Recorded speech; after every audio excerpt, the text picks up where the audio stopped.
You've given everyone their $1 million idea right now. So before you give them any more ideas there, I would love to know, you've clearly painted a picture here of we are importing a lot of our goods. We are bringing in so much. You were in the US, you wanted to come back, you saw an opportunity, you saw this problem, and you did something. Tell us briefly what you were doing in the US before you came back, and was it related to what you were doing now? And then what solution did you provide to this problem that you've just highlighted to all of us?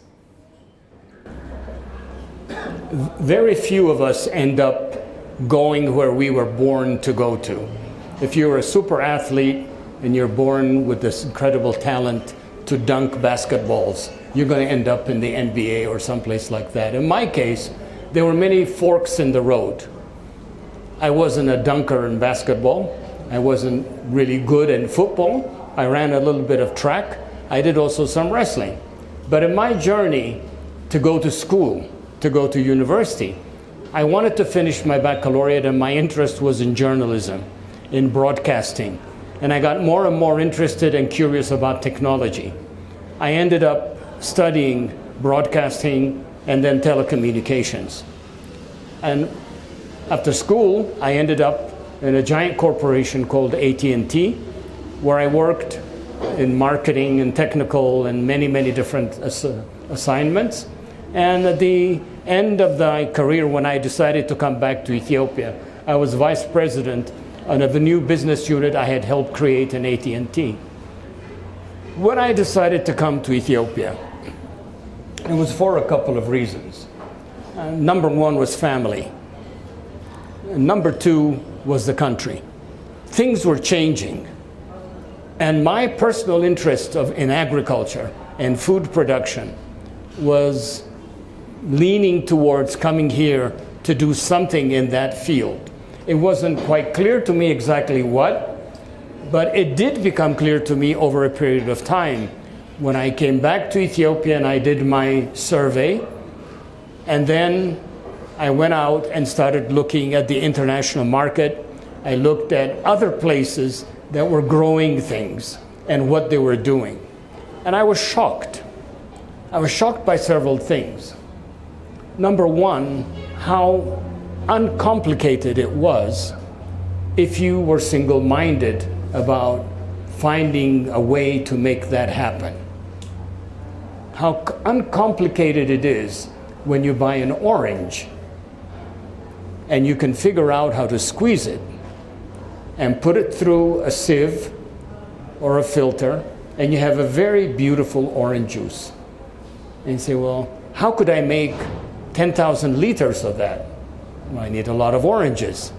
And then you go see, how could I make those oranges? You have to grow them. You need a field, you need the plants, you need to know a little bit of agriculture. Now the juices start flowing in your head. What could you be producing? I was interested in producing olive oil and producing olive trees. My research took me to southern Spain, southern Europe in general, North Africa, to look at how olives were grown. It's a premium product. It's imported into Ethiopia. Why couldn't we grow it and make it work here? You learn. I came back. I planted some olive trees. You can go in Debre Zeit and you'll find them in an area called Chalaklaka. 15 of my best olive trees are still growing there. Beautiful, robust trees. No olives. There's something about being in the olive zone that I had to learn. You have to be in the olive zone to grow olives and get the fruit to set. So fruit setting was something I had to learn about. So in the midst of that, I got interested by a government push to start flower farms. You can't eat flowers. They're beautiful. You can give them to someone. You can enjoy them. Even cows don't eat flowers. I learned that the hard way too. I started a flower business in Holeta. I grew roses. Before I started that, I went to Latin America and went to learn how do people grow roses? How do they grow the best roses? And what is the easiest way to get started? And I'm not shy. I had my backpack, my little Spanish notebook, and after Buenos Dias, I found they spoke better English than my Spanish, and we had a great communication. I spent a few weeks there and learned. I went to Holland, and then I went to Kenya, where they've done it already. I came back and started a very successful flower business called Metrolux Flowers. We exported premium large head roses, and I always come from the market. What I learned in Europe was that don't grow something unless the market says grow this for you. Don't produce anything unless someone is going to eat it. And they'll tell you, yeah, if you make this, I'll eat it. Okay? This is something as an entrepreneur you must have inside you. That you must be absolutely sure that someone's going to taste it and eat it. I tell the story of Mrs. Fields. Anybody ever heard of Mrs. Fields cookies? 2, 3, 4. Maybe we have 4 or 5 people. Mrs. Fields. I lived in Northern California near Berkeley. And I heard about this woman who was standing by the train station, the BART line, the Bay Area Rapid Transit. She would stand by the train every day and have a tray full of cookies and serve them out to people who came off the train after work. At the beginning, people said, no, lady, get out of my way. I just want to go home. I don't want anybody's weird cookies. Because, it's Berkeley and, Alice B. Toklas, if you have, this is from the 70s, sorry. They were cookies spiked with funny green things, made you very happy. And people were afraid this lady was pushing cookies. Well, it turned out that Mrs. Fields, a mom of about 3 or 4 kids, cooked for people in her family and her friends. And she made the best, everybody said, she made the best oatmeal cookies they had ever tasted. And she said, why don't I make a business out of this? So she stood at the train station handing out these cookies. And by the 3rd or 4th day, people were getting off the train just so they could get the free cookies. And soon, the police had to come and do crowd control. Because, when you like a cookie, you like a cookie. You'll jump off the train and say, hey, lady, give me that free cookie. And soon people were saying, here's some money. Can I have 3 or 4 of them? The rest is history.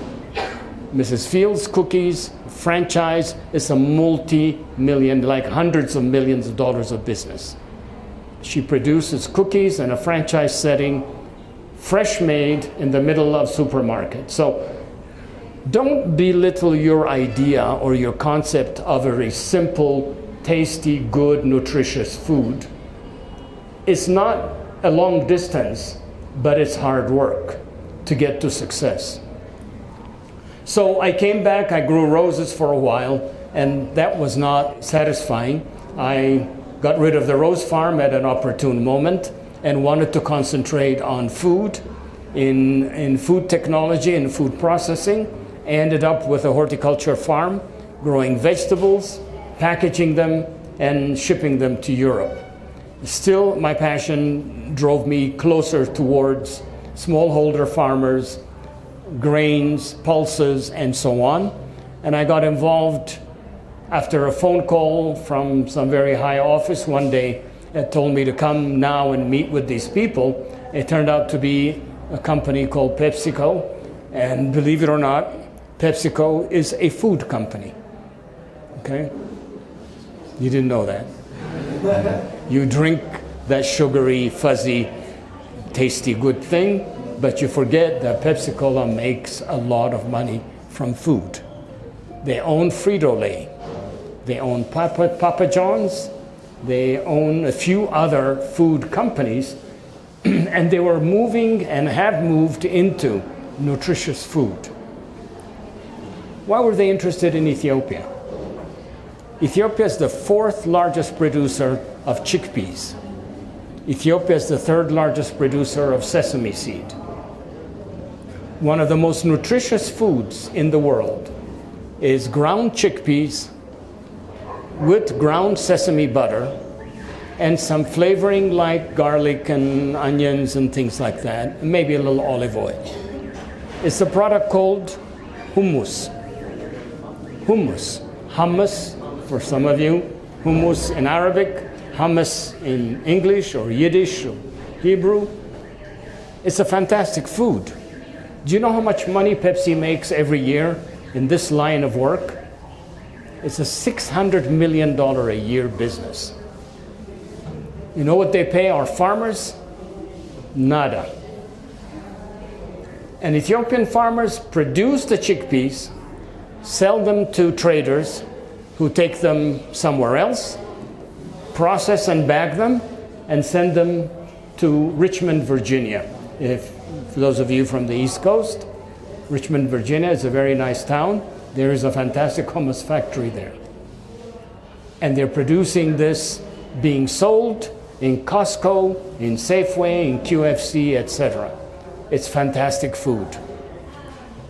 Gluten-free, nutritious, and 90% from Ethiopia. So they wanted to come here and try that. I organized some farmers, some production, and so on. But Pepsi had corporate problems and issues, and our late Prime Minister had passed away at the time, so they withdrew. And they still buy Ethiopian chickpeas and Ethiopian sesame. Okay? So what's the lesson here? The lesson is you don't have to be a corporate giant.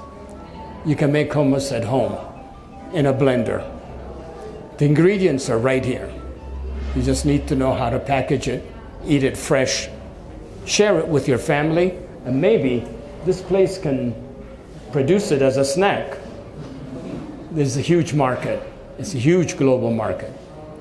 Europe has now reached 500 million in hummus sales. And the United States is heading towards 1 billion. So that project didn't work. I continued on my way. I still do a lot of advocacy for smallholder farmers, for food production, for entrepreneurship in food. If you want to do cell phone assembly or software development, I'm probably not the best guy to talk to. But if you want to produce food, you want to produce, where's Mercy? The best key lime pie. If you want to produce something that the market will say, yay, you can come and talk to me. It's here, it's available. You can do it with local products, but you need to be creative, you need to be fearless. Look at Mulmul Bakery. Anybody buy bread from Mulmul Bakery? It's the best bread. It's the best bread. And the lady who started it was not a baker. She was not a tycoon in the flour business. She learned the business. She was fearless. When people said, you're crazy? The Shoah Bakery makes all the bread in Ethiopia. And bakery is a small business. Well, guess what? She's in her 4th outlet and probably going to more. She's producing a highly valuable business model. She's hiring a lot of women. She's using 99% local materials. And she's using clean energy. What could be better? She doesn't make the best oatmeal cookies. Be careful. You might chip your teeth on that oatmeal cookie. But it's there if you really need it. You can dunk it in your coffee and it'll get better. But some things we're not always good at. Everything we're good at most things. So what I would tell you is my life experience, not that it's important, but there are lessons that we wanted to share and help you get over the fear of entrepreneurship and get over to the point where you can say, I see a local material and I can do something with it. It's fantastic. I'll give you a few things that you can think about. You know Baharzaf? Baharzaf? Eucalyptus? Yeah? Yes. You see it? Lots of it? What would you do with it? Besides burn it and make fence poles. Not good fence poles, but they last at least a year. Build the house. Oh, aside from eucalyptus oil, What would you do with it? it's so great to make ginger beer. Actually, it's a non-alcoholic beverage. I have a really great recipe. So. Fantastic. Fantastic. Fantastic. Essential oil. Eucalyptus essential oil. What you need is water, heat, and a vessel to stick the eucalyptus leaves, boil them, and extract the essential oil. How much essential oil do you think we import in Ethiopia? About $6.5 million of foreign exchange. Okay? That's opportunity. Okay? And there are essential oils from many other crops in Ethiopia. Tukur azmud, fenugreek, and so on. They're all grown here locally. And you see them, you pass by them, you see them in the shop, but think about them differently as a product. What's the difference? You can turn it into a product with a label, with a story, with an application, and a market. Don't produce it if you haven't talked to the market. Once you talk to the market and they tell you, oh yeah, sometimes this eucalyptus oil disappears. Why? Because there's no foreign exchange to bring it in. There's a eucalyptus tree over your head. You say, I'll be right back, sir. How many liters will you buy? And you can compete with that. Okay? The profit margin on eucalyptus essential oil is over 150%. That's drug money.